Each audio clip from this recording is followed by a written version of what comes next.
Naam, ni Jumatano ya tarehe 19 mwezi Oktoba mwaka wa 2022, ikiwa imesalia tu takriban masaa kadhaa tu kabla ya taifa la Kenya liweze kuadhimisha siku ya mashujaa hapo kesho. Mahali popote ambapo ulipo, hujambo na karibu katika Mwanzo Habari leo hii. Mimi naitwa Victor Wanaswa. Tumekuandalia mengi yakiwemo zoezi la kuwapiga msasa mawaziri wateule ambalo limeendelea kwa siku ya 3 leo hii, na pia tutakuwa na mahojiano na mchanganuzi wa masuala ya kisiasa tukizungumzia masuala hayo ya msasa wa mawaziri wateule katika serikali ya Kenya Kwanza, serikali ya Rais William Ruto.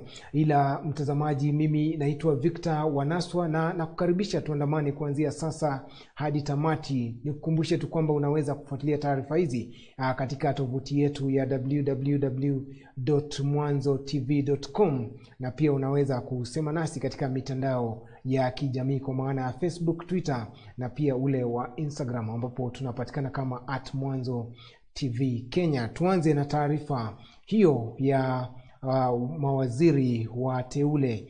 Na mawaziri wateule 5 leo hii wamesailiwa na kamati ya bunge la kitaifa la Kenya. Waziri mteule wa uchukuzi Kipchumba Murkomen, ambaye alikuwa wa kwanza kufika mbele ya kamati hiyo, amesema ataweka paruanja makubaliano ya SGR kati ya Kenya na Uchina. Hii ni baada ya swala kuibuka katika mahojiano hayo kuwa SGR haina uwezo wa kujisimamia kifedha. Naye waziri mteule wa mazingira Soipan Tuya amesema ataipa kipaumbele swala la mazingira mara tu atakapoanza kutekeleza majukumu yake kama waziri. Wengine waliohojiwa ni pamoja na Penina Malonza, Zakaria Mwangi na Susan Nahumicha. When I get to office is to find where the agreement is and give it to the people of Kenya through parliament. Why are we hiding? If the port has been used as a guarantee, we live knowing that as we manage the port and manage the SGR, we know what is our exposure. If the port is exposed, we know it's exposed. We must not benefit from the suffering of our people. What I am going to do is to ensure that no part of this country I will not visit. And you saw Honorable Kindiki speak yesterday seriously about security issues. We will work together with the Ministry of Interior to ensure that some of the roads where they give us problem, we declare them as security roads and make sure that, Mr. Speaker, we provide enough security to ensure these people get roads. Of commerce, you choose whether you want to go by road or you go by rail, and you don't force any of the customers to use rail or road. What we need to do with the KQ is to ensure that perhaps create subsidiaries. Maybe a budget airline, like the one we already have, Jumbo Jet, to continue doing what it needs to do. A cargo airlines be separated, Mr. Speaker, and maybe a charter airlines that can be able to fly to bring tourists from Europe. Looked at the the pending budget for completion of the fencing of the Mao. The President is also very clear that it is a question of immediate action that we are going to take to complete the fencing of the Mao. Any action or inaction around climate change that we engage in ends up being very costly for everybody. So I intend to be very hands-on on matters cleanup of our rivers. Awareness creation, and good collaboration between the Kenya Forest Service and the communities organized through community forest associations. This is possible, where then we will be having a symbiotic relationship between the government in terms of communities participating in enhancing our tree and forest cover, while at the same time getting tangible benefits.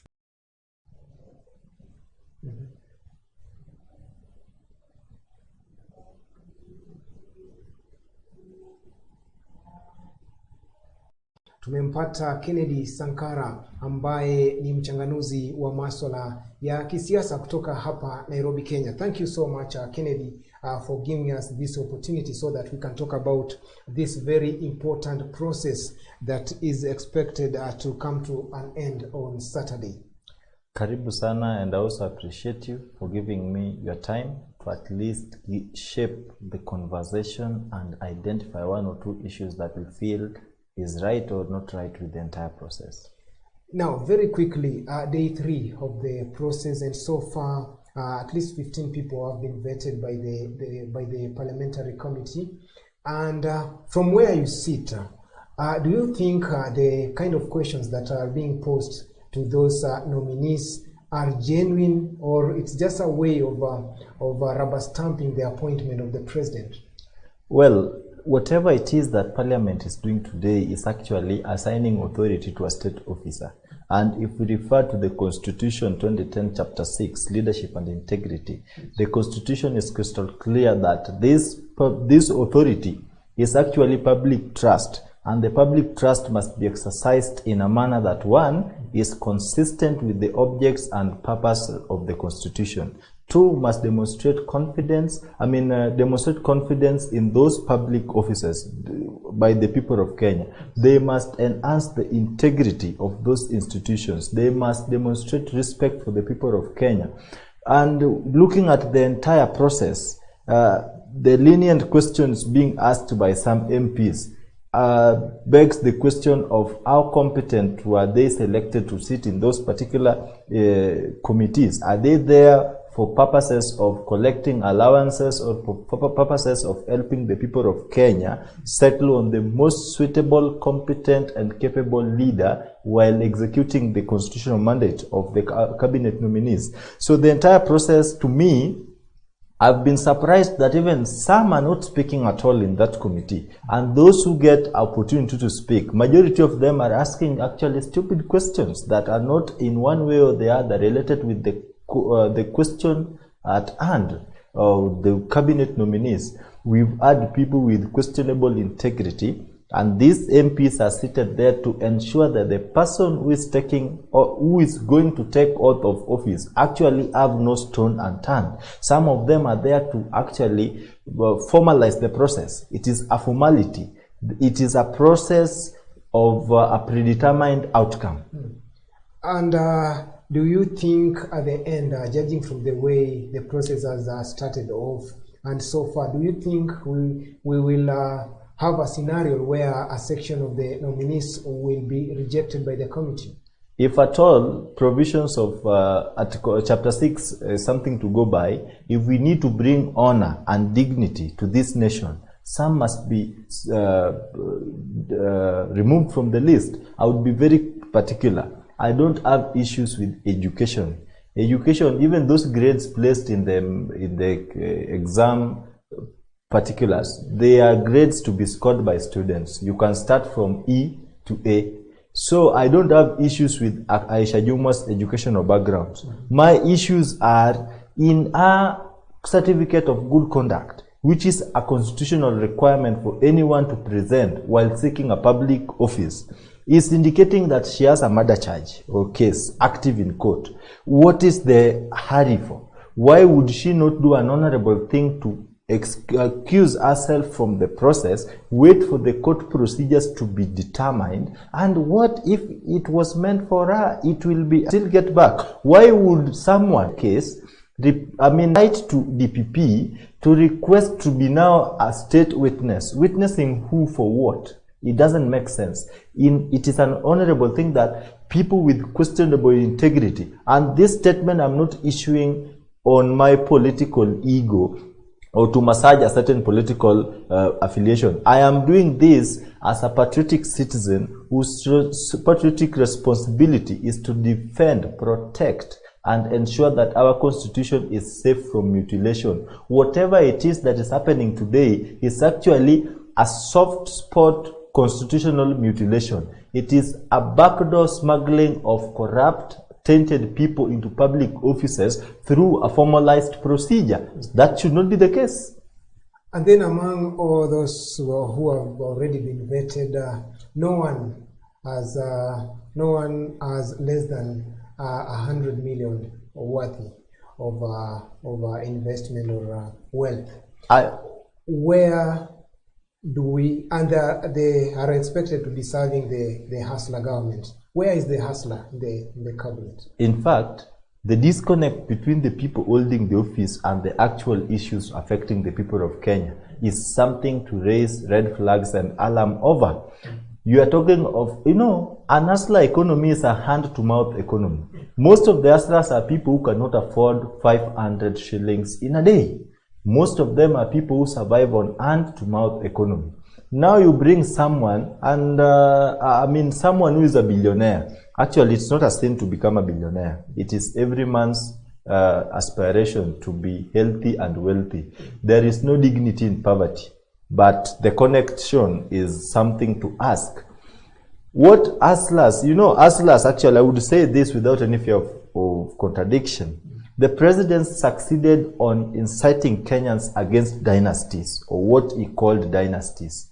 These dynasties are perceived to be people with money, people who've done business and who've stayed in the political limelight for quite some time. But the question I would ask, how many years will it take for someone to acquire 100 million? What jobs have they done? Are they the mamambogas and bodabodas? How many bodabodas have 10 million after carrying people for the last 30 years? What is the connection between an hustler and the real hustler on the ground? It is surprising that billionaires have formed an hustler government, but it is democracy. We respect the will of the people. So the disconnect between these two class of people is actually another problem that Kenyans must get ready to face going forward. The people, they call themselves hustlers, actually they are not hustlers. These are people who are looking for power and positions. They said they were not going to create positions for people. We've seen positions that are not in the constitution being created. I mean, for mamambogas and bodabotas. It is interesting, and hustlers are happy. The cost of living is actually very okay to hustlers. But we as patriotic citizens, we may not keep quiet and say we are okay, in as much as we have divided political opinion. Your patriotism ceases to exist the moment you wish and will and the moment you wish for the fall of your country. No, we cannot see Kenya going the wrong side and we still take back seats and say we are okay. Let me tell you something. Look at the cabinet nominee for energy. Look at the cabinet nominee for treasury. If we refer to provisions of chapter 6 of the constitution, leadership and integrity, is the entire process of vetting Chercher and the Ndungu as the cabinet nominee for energy and treasury respectively, bringing honor and dignity to the people of Kenya? Does it demonstrate respect for the people of Kenya? These are questions that most Kenyans are asking, because under the principles of leadership, selection is done based on the individual integrity, capability to deliver, capacity, and competence. How competent is a corrupt person? Someone who has been accused of conspiring with other business entities to weaken the Kenya shilling. That is an economic sabotage. This is the person the president is smuggling through the back door to sit at the helm of the treasury. We must ask them, because these are matters in public domain. They were not published by Sankara, not by you. They were published by people of Kenya. They are there and they are known. So these are questions that we must ask ourselves, whether the process is aimed at having the best, or it is basically rubber stamping a process that has been kick-started to reach a predetermined outcome. Talk to us about the importance of wealthy declaration, especially when a nominee has no active case about corruption. Actually, wealth declaration is very important in various ways. Number one, it helps us to determine your net worth at the end, not at the start. We must keep record. Checks and balance is a continuous process. We must know when Sankara got to office, he was worth 100 shillings. He is now living worth 100 billion. Where is the source of his money? You saw Chercher was being asked very peculiar questions. When you served as the chief of staff in the office of the deputy president, you served from the period January something date to August. You acquired close to 12 million. To mean you are earning almost 2 million every month. Is that salary approved by the Salaries and Remuneration Commission? Is it a constitutional salary, or what did you do to acquire such wealth? So These are questions that help us determine the integrity of these leaders, because basically by vetting we are trying to come up with best of the best. So that question also helps us to identify or know the nature of people we are dealing with. It is through the vetting process that Aslas realized they were played and shortchanged by Mama Mbogas by Mama Mbogas in delusion, Mama Mbogas in theory, but in real sense these are billionaires. And maybe apart from wealthy declaration, don't you think some of those nominees have been in the forefront in pushing the agenda of the hustler in the country? Not all. Some of the nominees even doubted the bottom-up economic model in public domain. The footage is there. They asked for a bottle of water. If you put it this way, what remains? Nothing. And these are the people who are telling us bottom-up is going to work. The model itself contradicts the economic situation we are in Kenya today. Pumping excessive money in the economy without control is a recipe for recession.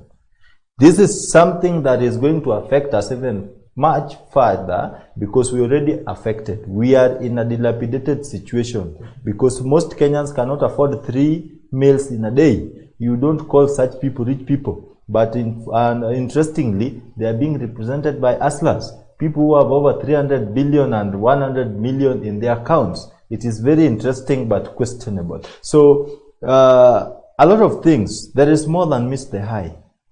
Yes. Let's talk about the position of our chief cabinet secretary that has been assigned to Musalia Mudavadi. Not because he has 4 billion shillings, but because he helped President William Ruto from when they were campaigning.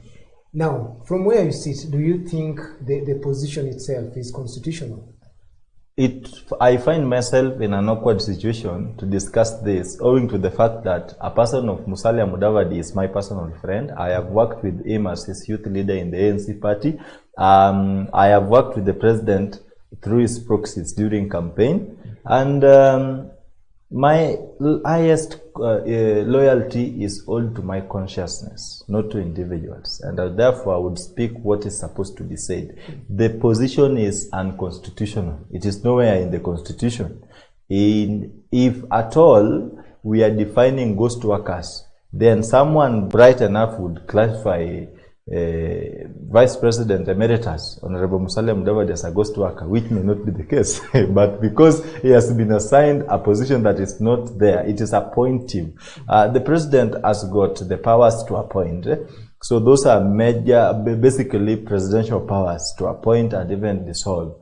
The position in itself, Musalia gave the best of himself. We campaigned together actually. I would move with him around this country. And if politics and reward is something to go by, he deserves. And maybe I only have a problem with the roles he's going to play, because some of them seems to be a duplicate of the roles of the deputy president. But constitutionally, the deputy president is assigned roles constitutionally. So whatever it is that Musalia is going to do, he deserves. Those are pre-election agreements that they entered. It was to be appointed a prime cabinet secretary, and the process was to go through parliament and he be approved. For the benefit of integrity, I would not delve much in the issue, but the one thing coming out clear is that in our constitution we don't have the position of the chief cabinet secretary. That one I would say without any fear of favor. In as much as Musalia is my friend, his position is neither here nor there. How can it be made constitutional? Well, we have hypocrites at the helm of power. When BBI was there, personally I did not support BBI. Yeah, I think the footages are there all over. I solely stood against the BBI for reasons that are best known to myself and the people of Kenya. Look at the state of the economy at the time the BBI agenda was being propagated.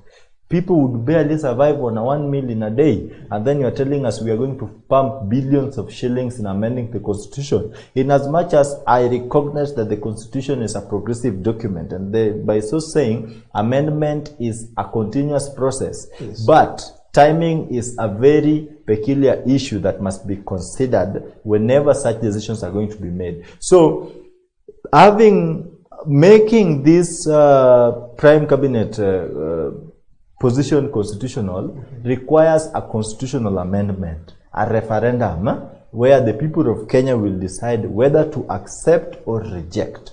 And these are what, I mean, in the recent past, Kenyans have blamed the president for silently implementing BBI through the back door. You know, BBI, they say, the BBI at their end, they said they wanted to do it in a formal way. The court spoke. Then as much as they disagreed, the rule of law is paramount. They had to accept. So, formalizing the prime cabinet position, you know, even myself as Sankara, by the way, in the next election season, I'm going to be a member of parliament for my constituency, Kisumu East. I'm going to be among the youngest parliamentarians in the 14th parliament. And I would wish to become a prime cabinet secretary.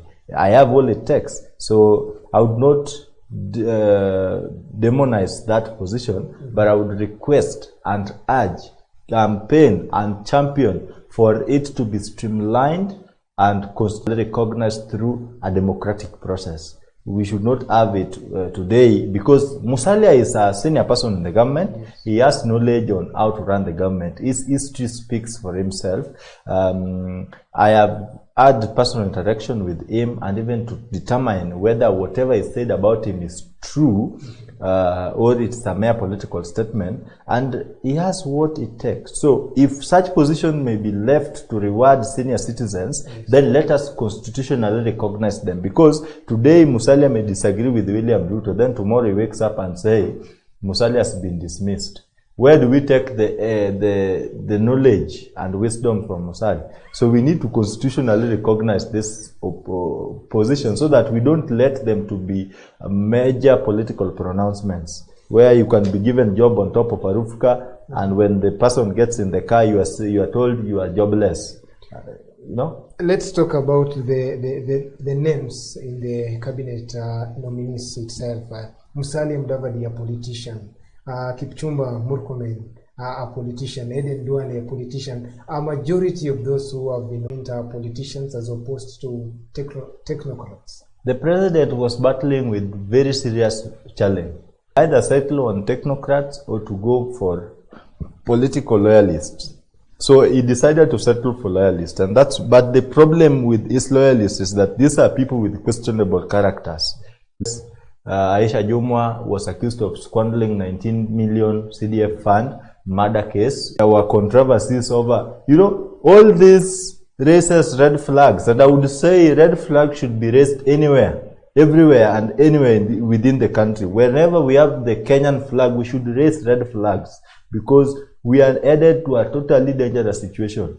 You are putting a politician with questionable integrity at the helm of power. Some are even, this hurts me.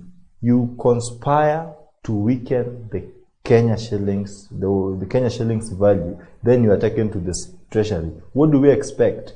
Hell on earth or earth on hell, whichever the case, the situation is dangerous. So the names, and also as a young person, let us deviate a bit from the Mamamboga and Boda. That seems to have been a political campaign strategy, and no, it was merely a propaganda used to sway votes, because based on the reality on the ground, there is no Mamamboga in the cabinet. Have you seen one? None. There is no Boda in the cabinet. And where the space of the young people? I'm a young person, I will not stay here forever. Today I am in my 24th year. I would one time become a senior citizen. When we are not recognized and empowered when we deserve most, this is the challenge we end up with as a country. You find someone who was never allowed to be youthful, to be a youth in his youthful stages, battling with youth to become a youth man or a youth person. And that's why you find in committees and boards, several senior citizens, people who deserve retire and rest, are still seated there with straining eyes trying to the young people, and then you ask, it is just a replication.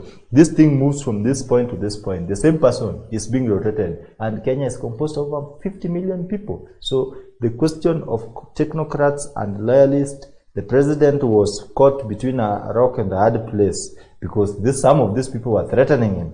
People like Moses Kuria he was almost, always on the media threatening to leave Kenya Kwanza. The president also considers the Mount Kenya something, whatever it is called, and he thought wise to retain Moses Kuria.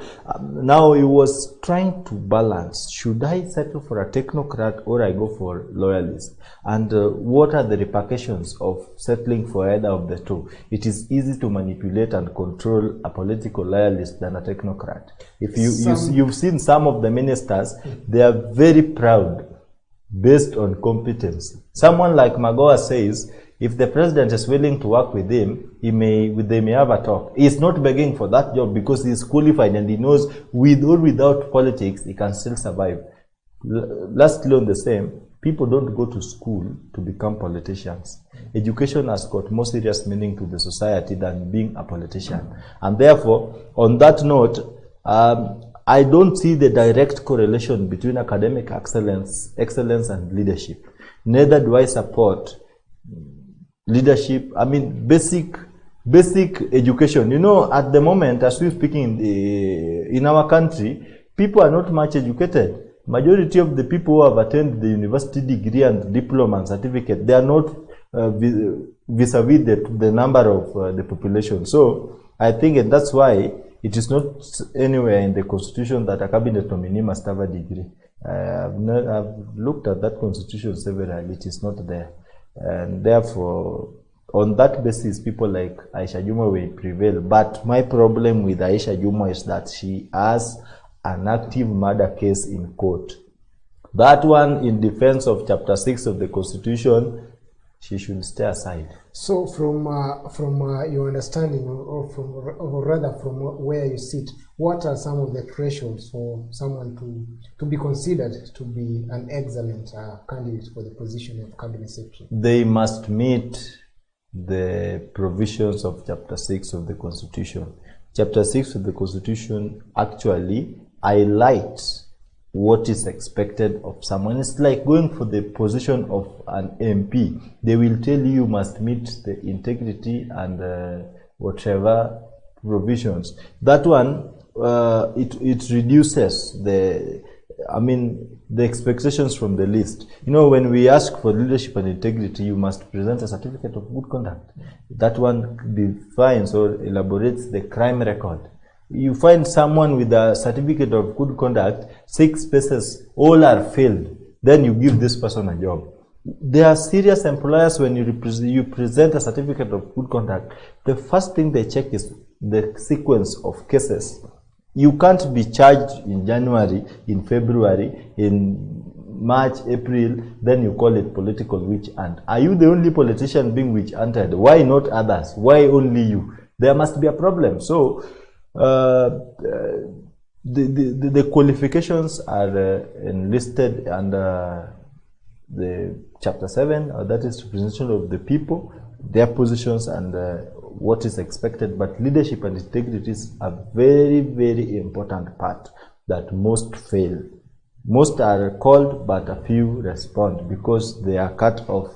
But our parliament today, based on what I'm seeing, it's just a mere formality process. They will approve, they will end up approving all. Where do we draw the line when it comes to the integrity issue?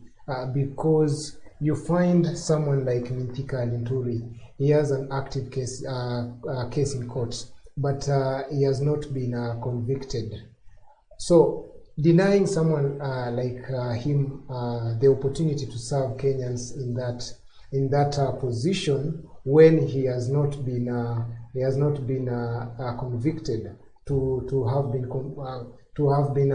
committed that offense will be unfair to him. Which Kenyans? People like Linturi, you know, I understand the Constitution is a contradiction in itself. And that's why some people tend to bend the law. The law is not, I mean, the constitution is not a creative convenience. It is the supreme law of the land. When I have an active case in court, I have been politically appointed. What is the hurry? Why not instill patience in you and say, for the purpose of integrity and transparency, I withdraw my appointment and be charged, or my case to be tried and finished, then I will come for it. That automatically points that these people are actually not people of integrity. By virtue of accepting the appointment vis-a-vis having besides having an active case in court, that automatically paints their integrity image. So, in as much as someone should be treated innocent until proven guilty, by natural justice, no, I don't think I agree to that. Now you are going to collect people with, I mean, the Constitution is not a creative convenience. The Constitution was constitutionally constituted to constitute a constituent of constitutionalism. It is law, nothing else. The process must remain steadfast and clear. We are not going to bend the law by making it a mere convenience that now I have a case in court, it has not been determined. Now, you find someone who has been accused of murder, attempted murder and murder, unscrupulously finds his or her way to withdraw the case from court, having the audacity to question the justice process in Kenya. It is mind-boggling. Finally, Kennedy, among those who have already been vetted, whom do you consider to be suitable for the position of cabinet secretary? The only issue I have, media never forgets. One day you will call me here and ask me the same thing, then you play me my clip. I said he is a sober man, he is a qualified man, given the job that is not in the Constitution. That is my only problem with the CS. And by the way, during our campaigns, I was the youth leader ANC. I even confronted the president, the deputy president then, the current president, Dr. William Ruto, and told him, I insisted that Musalia should be his running mate and not Rigathi Gachagua, the current DP. Because creating the position of the C, why should you create a position as if we have no position? Some of these jobs can be done by the cabinet secretaries and the deputy president. So I insisted that he must be the running mate because he has all that it takes to be a leader in our country. People like Murkomen, those are sober brains. The only problem is that at times he tends to suspend his individual political consciousness to favor a political affiliation, something that I tend to disagree with in most instances as Sankara. Even in as much as I was in ANC, I used to speak and call out ills in ANC as bold as the way they are. And I had to rub shoulders with people who stood for status quo, people, the unquestionables, because they never believed that a young man should have the audacity to question what they do while they are the ones with the say. So some of them, Aisha Jumwa, except for a criminal background, she doesn't deserve it because she has a criminal background. Linturi, it is a very interesting scenario. The management, the cases are being dropped forth and forward in the courts. Definitely, I don't have confidence in the people who are being nominated for cabinet secretaries. And I want to say, for the benefit of doubt, mark this date today I'm speaking here. Ask me this question 5 years to come. These nominees are going to fail terribly. It is not my wish to see my country fall, but now the people in power have decided to smuggle the list of the best to come and lead. It is his constitutional powers because it's the president. There is nothing much we can do, but they are going to mess us. Finally, Kennedy, your expectations in the remaining 2 days? I expect Parliament to do whatever they've been doing. Some to sit there, pocket allowances and go home, ask some stupid questions as a minority struggle to bring out the competency, suitability and accountability out of the nominees. At the end of the day, we will have a cabinet. It is our individual constitutional responsibility of the people of Kenya to put checks and balance on our government. The opposition role is not a constitutionally recognized position in our country. Raila Odinga was not born to become the opposition leader. He has done his best. The people of Kenya showed him a middle finger, but he is still patriotic enough to pick himself up and forward. It is our responsibility as the people of Kenya, as the young people, to pick the mantle and ensure that deliverability of services is not a favor. When we talk about economic rights, the right to shelter, the right to food, the right to health care, those are not something that someone should tell you that, no, I'm doing you a favor. I find it awkward when Kenyans praise leaders for doing what they're expected to do. A politician makes a road, then you are all over with the praises. Why are you praising? It's like you are praising a pregnant woman for giving birth. What did you expect of her? She had to give birth, either the natural way or through the CS. So let people do what they're supposed to do. We as the people of Kenya, myself as Sankara, I will always be here, indomitable, courageous and bold enough to call a spoon, not a small spade. Thank you so much, Kennedy Sankara, political commentator, for your time and also for helping us divulge some of these issues when it comes to the process that is before the Parliament of Kenya. Asante sana.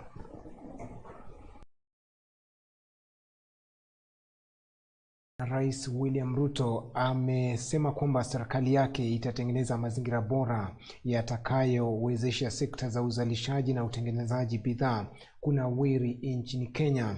Rais Ruto ameyasema hayo alipohudhuria mkutano wa wazalishaji bidhaa katika mkahawa wa Serena jijini Nairobi.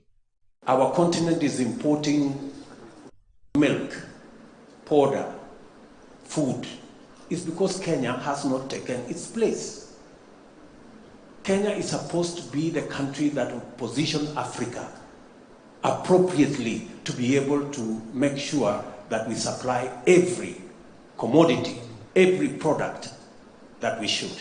Instead, we are having a quarrel, small quarrel. Oh, you guys bring our own milk. We add value to our own milk, and I want to say here, we had a program of improving on our milk value chain. We had first 300 milk coolers. That product was sabotaged. That program was sabotaged because of interest. But I have gone back to that product. What we should be doing is our milk from our farmers. We should be adding value, producing butter, using it to produce powder, and go and sell it in DRC, go and sell it in Central Africa, go and sell it in West Africa. And then we get the cheaper milk from Uganda and we drink.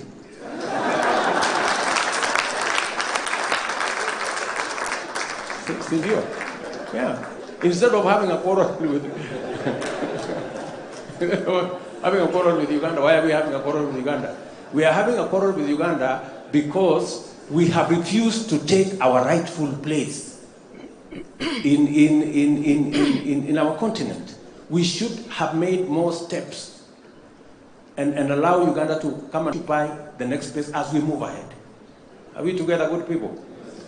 So we must have a different conversation. I will work with you. Working together with you, we actualize those opportunities and move our manufacturing to 20% of our GDP in the next couple of years, 8 years, if not less. Rais William Ruto huyo akielezea jinsi anapanga ama serikali yake inapanga kuimarisha mazingira ya kuweza kupiga jeki sekta ya uzalishaji na utengenezaji wa bidhaa nchini Kenya. Naye naibu wake Rigathi Gachagua amewahimiza wazazi kuzipa kipaumbele vyo anuai vya TVET wakati wanawachagulia wanao kozi za kusomea baada ya kukamilisha shule zao ama masomo ya shule za upili. Gachagua ambaye ameyasema hayo katika eneo bunge la Aldai ukanda wa Rift Valley. Vile vile amewataka machifu na manaibu wao kufanya kazi ipasavyo, akisisitiza kuwa serikali ya Kenya Kwanza imewapa fursa hiyo ya kipekee kinyume na serikali za awali. Na tungetaka kumwambia hao machiefs wetu, machiefs nyinyi na county commissioners, tunajua mlihangaishwa sana na hii watu ya Azimio wakiambia nyinyi ati mtafutie mzee akitendawili kura. Si ilikuwa ni kazi ngumu? Si hii watu wameumia sana? Sasa tungetaka kumwambia nyinyi machiefs, serikali yetu haina nafasi ya kupatia nyinyi kazi ya siasa. Hiyo hapana kazi yenu. Nyinyi mtusaidie kwa mambo ya maendeleo, mambo ya ukulima, mambo ya mpaka, mambo ya usalama. Hiyo ndio kazi ya chiefs na assistant chiefs na county commissioner. Na tumemwambia hao wabunge wetu hapa wa UDA, msijipange na machifu watu watasaidia nyinyi kwa siasa. The chiefs are not available for politics. Tumewapangia kazi ya kutosha, kazi ya kusaidia raia. Chief, hapana kazi ya kwenda kuuza mzee ya kitendawili. Hiyo ni kazi ngumu. Unajua nimesoma leo kwa gazeti something about you, your excellency, kwamba the lead officer ule alikuwa anazungusha ile kesi yako amepatiana affidavit ya kusema ati yeye alilazimishwa kuandika uongo kukuhusu. There are many people who are victims just like yourself, and I think apologizing is not enough. Those who use the judicial system together na ile system ya criminal justice system kuelekeza kisasi kisiasa watu kama wewe, mimi sioni kwamba kuongea peke yake itatosha. Those people must be brought to book, ili next time katika Kenya hii kusiwahi tokea mambo ambayo watu wanatumia kesi kufanya siasa kama vile ilifanyika wakati uliopita.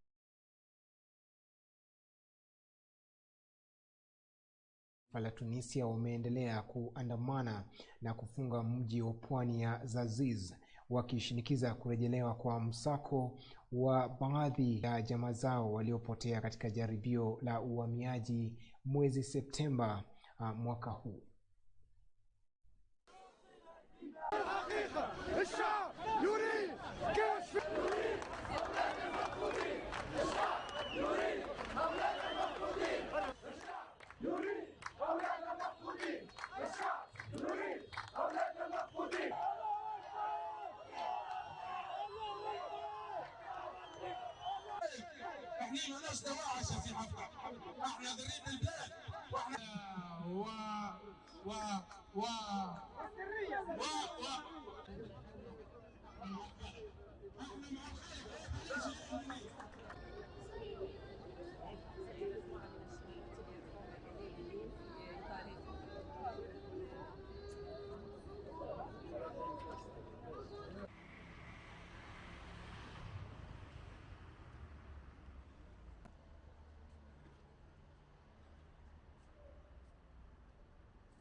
Hebu sikiza hii sasa mtazamaji. Viwango vya talaka vinazidi kuongezeka kila kukicha nchini Iraq.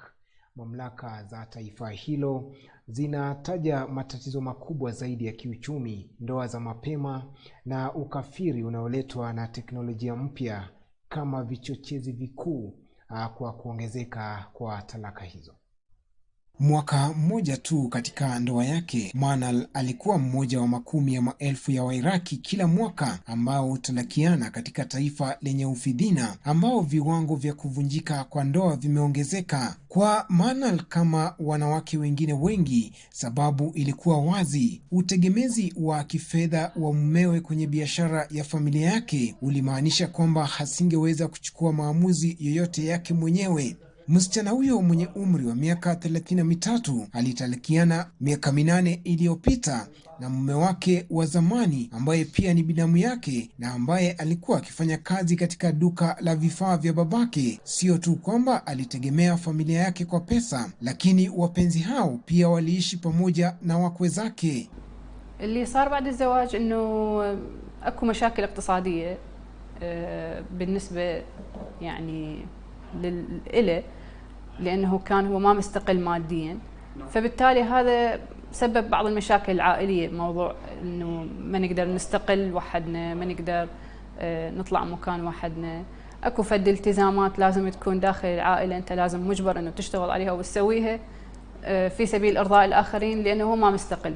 Hoja yake inalingana na ile ya makumi ya maelfu ya Wairaki kulingana na data iliyochapishwa na Baraza Kuu la Mahakama nchini humo. Mamlaka za Iraki zinataja matatizo makubwa zaidi ya kiuchumi, ndoa za mapema na ukafiri unaohimizwa na teknolojia mpya kama vichochezi vingine muhimu vya viwango vya talaka. Talaka zaidi ya 73,000 zilitangazwa mnamo mwaka wa 2021 na mahakama nchini yenye watu milioni 42, sawa na idadi ya mwaka wa 2018. Hii imepanda kutoka wastani wa chini ya 51,700 kwa mwaka katika kipindi cha mwaka wa 2004 hadi 2014, muongo ambao ulishuhudia ndoa moja kati ya 5 ikiisha kwenye talaka. Kulingana na tovuti ya baraza hilo, utafiti uliochapishwa na Baraza Kuu la Mahakama unataja pia ndoa za utotoni kama kichocheo cha talaka. Jumla ya wasichana 4,092 walipewa talaka katika miaka miwili hadi mwisho wa mwaka 2021. Mwanaharakati mkongwe wa masuala ya wanawake Hannah Edward pia alitaja shinikizo la kifedha kwa familia kama sababu kuu ya talaka. الوعي دخل عند النساء أنه ليش أتحمل هذه الحياة كلها من أجل ماذا؟ إذا عنف مستمر في حياتها وحياة أطفالها فأفضل شيء هو الطلاق يعني. Na Iraki haikuepushwa na kuongezeka kwa unyanyasaji wa nyumbani ambao ulikuja na janga la virusi vya corona. Ingawa Edward anawasalimu wanawake na kupata ujasiri wa kuondoka.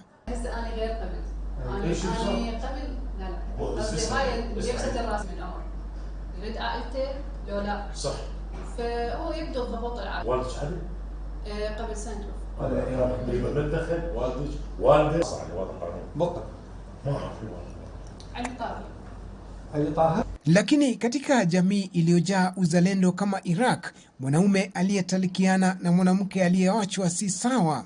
Juu ya vita vikali vya mara kwa mara vya kupata haki ya kuwalea watoto wao, wanawake mara kwa mara wanakabiliana na unyanyasaji wa kijinsia na wanaume ambao wanaamini kuwa wana haki ya kufanya ngono na wanawake wanaotalikiana na wanawake waliotalikiwa. Baadhi ya familia hukataa kuruhusu wanawake walioachwa kufanya kazi au kwenda nje kwa uhuru kwa hofu ya unyanyapaa na nini watu watasema.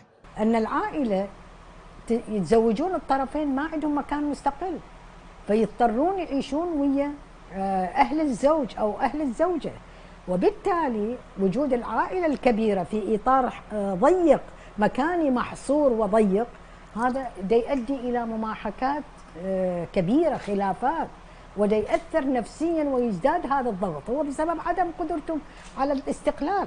Mfanyikazi wa kijamii ambaye anafuatilia kesi za talaka zilizowasilishwa mahakamani ili kujaribu kuanzisha tena maelewano kati ya wanandoa, vilevile anakubali kwamba talaka imekuwa kawaida zaidi.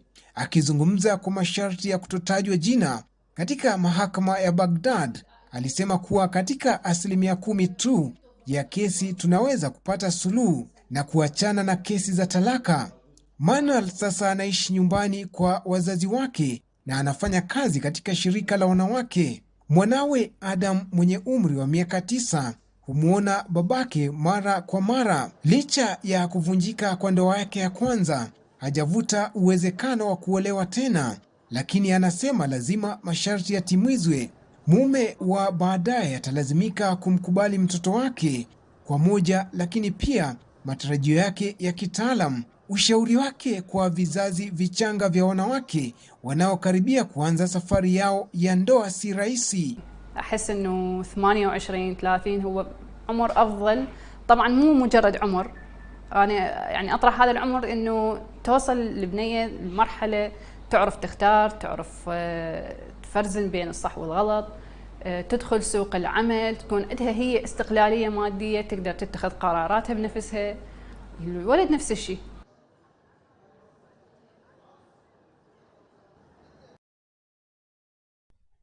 Tuelekee Nepal mtazamaji, na manusura wa ubakaji wakati wa vita vya wenyewe kwa wenyewe nchini Nepal wanazidi kufunguka na kuzungumzia kisa na mkasa wa matukio hayo.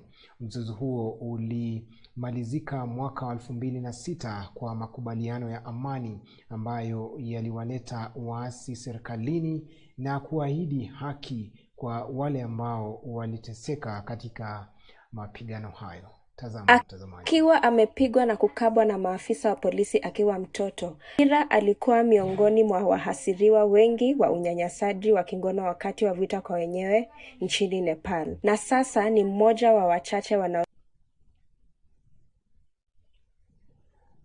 Na mtazamaji, ni taarifa mtazamaji au makala maalum kuhusiana na jinsi manusura au waasiriwa wa ubakaji katika vita vya wenyewe kwa wenyewe vilivyotokea nchini Nepal katika mwaka au ambao viliweza kukamilika mwaka wa 2006 baada ya makubaliano kuafikiwa, wameweza kuafiki na kuzungumzia au kutoa simulizi kuhusu jinsi hali ilivyokuwa wakati huo. Kumbuka ni mzozo ambao uliweza kumalizika mwaka wa 2006 baada ya makubaliano ya amani ambayo yaliwaleta pamoja waasi na serikali na kuahidi kwamba haki utaweza kutolewa kwa wale ambao waliweza kuteseka katika makubaliano hayo. Kumbuka ni manusura wa vita ya wenyewe kwa wenyewe ambao waliweza kubakwa na kuweza kupitia madhara matila mabaya wakati nchi ya Nepal ikiwa kwenye vita vya wenyewe kwa wenyewe. Ni manusura ambao wanazidi kufunguka na kuzungumzia kuhusu yaliyotokea wakati huo. Akiwa amepigwa na kukabwa na maafisa wa polisi akiwa mtoto, Mira alikuwa miongoni mwa wahasiriwa wengi wa unyanyasaji wa kingono wakati wa vita kwa wenyewe nchini Nepal, na sasa ni mmoja wa wachache wanaosimulia masaibu yake. Shambulizi ya waasi na kutoweka kwa lazima vilikuwa ukweli wa kila siku wa maisha katika pande zote mbili za uasi wa Mongo moja wa Jamhuri ya Himalaya. Mzozo huo ulimalizika mwaka wa 2006 kwa makubaliano ya amani ambayo yaliwaleta waasi serikalini na kuahidi haki kwa wale ambao waliteseka katika mapigano. Lakini miaka 16 baada ya vita kumalizika, mahakama za kiraia zimetoa hukumu 2 tu kwa uhalifu wa enzi ya vita vya wenyewe kwa wenyewe. Wakati manusura wa ubakaji wamechanganyikiwa kwamba majeraha yao yamekabiliwa na kutojali uzoefu wao katika mahitaji ya kutambuliwa. Mira, jina bandia, alikuwa na umri wa miaka 12 tu mwaka wa 1999 alipokamatwa kwa kushiriki katika mpango wa kufikia utamaduni unaoendeshwa na waasi wa Mao. Alikaa rumande kwa miezi kadhaa ambapo alisema alibakwa mara kwa mara mikononi mwa maafisa ambao pia walimpiga bila huruma. Zaidi ya watu 17,000 waliuawa na maelfu yao wengine walilazimika kukimbia makazi yao baada ya makubaliano ya amani ya 2006. Zaidi ya watu 17,000 waliuawa na maelfu yao wengine walilazimika kukimbia makazi yao kabla ya makubaliano ya amani ya 2006. Suluhu hiyo ilijumuisha ahadi ya uchunguzi usio na upendeleo wa ukatili wa wakati wa vita, lakini haikujumuisha masharti kwa waathirika wa unyanyasaji wa kijinsia ambao hawakuwa tayari kuripoti uzoefu wao na ambao pia waliachwa nje ya mpango wa fidia ya muda kwa waathirika wa migogoro. Vita vya wenyewe kwa wenyewe vilikuwa vimeanza mwaka wa 1997. Wakati huo alibakwa mwenyewe na vikosi vya usalama akiwa kizuizini. Alijiunga na waasi wa Maoist akipanda ngazi kwa kasi na amehudumu bungeni, lakini alipitia huzuni kwa miaka yote. Jamii ya Kinepali kijadi inaunganisha usafi wa kimwili na heshima ya wanawake na kaya zao, na unyanyapaa wa ubakaji mara mara nyingi huwalazimisha waathiriwa kunyamaza. Tayari wanateseka kutokana na kiwewe cha kimwili na kiakili. Wale wanaojitokeza mara nyingi hutengwa na familia zao na hujitahidi kujimudu. Aliongeza kuwa mahitaji ya haraka ya waathiriwa yalikuwa kipaumbele kikubwa kuliko kuwafikisha wahalifu mbele ya sheria. Tume mbili za haki za mpito za Nepal zilianza kufanya kazi mwaka wa 2015, lakini zimeshindwa kusuluhisha hata kesi moja, licha ya kupokea zaidi ya malalamiko 60,000 ya mauaji, mateso na kutoweka kusikojulikana. Zaidi ya kesi 300 ya ubakaji na unyanyasaji wa kingono zimesajiliwa na tume hiyo, lakini wanaharakati wanasema ripoti rasmi ina sehemu ndogo inayoeleza ukweli. Walionusurika wanasitasita kujitokeza kwa sababu serikali imeshindwa kuwatengenezea mazingira salama. Wakosoaji wanasema ukweli wa mchakato wa upatanisho wa Nepal umetengenezwa vibaya tangu awali na kukabiliwa na upungufu wa muda mrefu wa ufadhili. Pia haina uungwaji mkono wa kisiasa kuendelea, na waasi wa zamani wa MOIS na viongozi wa kisiasa miongoni mwa wale wanaolaumiwa kwa kusimamia ukatili wa wakati wa vita sasa katika safu za serikali. Waziri wa fedha mwezi Juni alitangaza mpango wa msaada wa kifedha kwa waathirika wa wakati wa vita wa unyanyasaji wa kijinsia. Lakini miezi kadhaa baada ya tangazo hilo, hakuna mwathirika hata mmoja. Naam, shukran sana. Huyo ni Joan Wafula akituelezea kuhusiana na taarifa hiyo ambayo inatokea nchini Nepal na kuweza kuzungumzia kuhusiana na zile masaibu ambazo waliweza kupitia manusura wa ubakaji wakati wa vita vya wenyewe kwa wenyewe nchini Nepal. Mtazamaji, kumbuka hiyo kesho taifa la Kenya litakuwa linaadhimisha siku ya Mashujaa Day, na kando na hayo mtazamaji, vile vile jenerali ambaye anafahamika kama Miguna atakuwa anarejea nchini, na tukitazama tu kwenye mtandao wake wa Twitter ameweza kusema kwamba zimesalia tu masaa za kuhesabu kabla aweze kuabiri ndege ya kuweza kumsafirisha hadi jijini Nairobi, na mara tu atakapokuwa anatua katika uwanja wa ndege wa JKIA atakuwa anafululiza hadi katika uwanja wa Uhuru Gardens ambako kutaweza kuandaliwa ile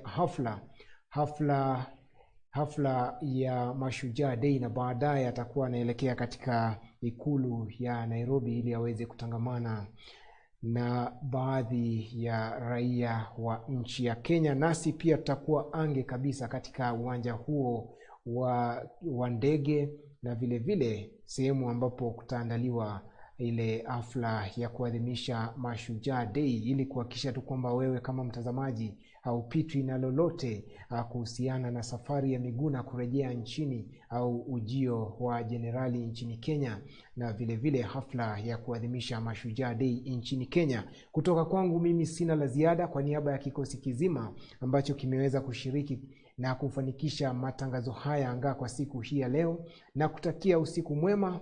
Kwaheri.